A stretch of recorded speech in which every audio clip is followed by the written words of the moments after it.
কোন ব্যাংক আর সুদ নিতে পারবে না। সমস্ত ব্যাংক, রাষ্ট্রায়ত্ত ব্যাংক, প্রাইভেট সেক্টরের ব্যাংক, সমস্ত ব্যাংককে সুদ মুক্ত করা হবে।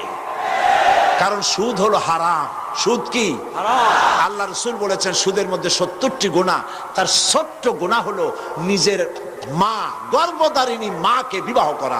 নাউজুবিল্লাহ। সুদ মুক্ত করা কি কঠিন না সহজ? ইসলামী ব্যাংকে সুদ আছে, তো ইসলামী ব্যাংক যদি সুদ মুক্ত ভাবে চলতে পারে, তুমি পারো না কেন? কোন দুঃখে পারো না? ইসলামী ব্যাংক কি প্রফিট কম করে? বরং সরকারের দৃষ্টিতে ইসলামী ব্যাংক হচ্ছে ভিভিআইপি ব্যাংক, সব থেকে বেশি প্রফিট করে এবং সব থেকে বেশি সোশ্যাল ওয়েলফেয়ার মূলক কাজ করে ইসলামী ব্যাংক। এই যে প্রচন্ড শীত, এই শীতে ইসলামী ব্যাংক 10 লক্ষ টাকার শীত বস্ত্র উত্তরবঙ্গে বিতরণ করেছে।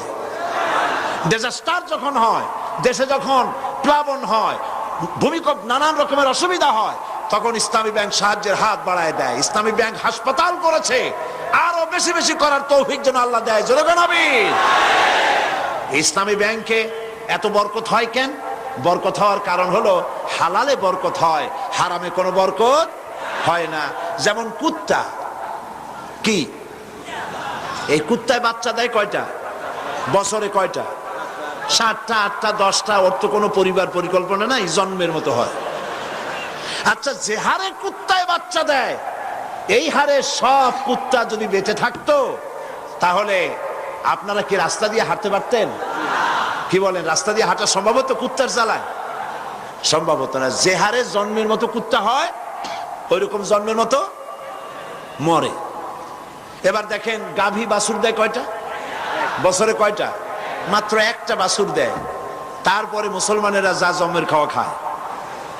এরপরে কোনটা বেশি, কুত্তা বেশি না গরু বেশি? গরু বেশি, কারণ এটা হালাল। একটা বাচ্চা দেওয়ার পরে ওইটা বরকত হয় জন্মের মতো, আর ওইটা হারাম। পাইকারি দরে বাচ্চা দেয়, তারপরেও পাইকারি দরে মরে। সুদওয়ালা ব্যাংকগুলি যেহেতু আল্লাহর সাথে যুদ্ধ করে, কোরআন শরীফে আল্লাহ পাক বলেছেন, ফাইন লাম তাফআলু ফাযানু বিহারবিন মিনাল্লাহি ওয়া রাসূলিহি।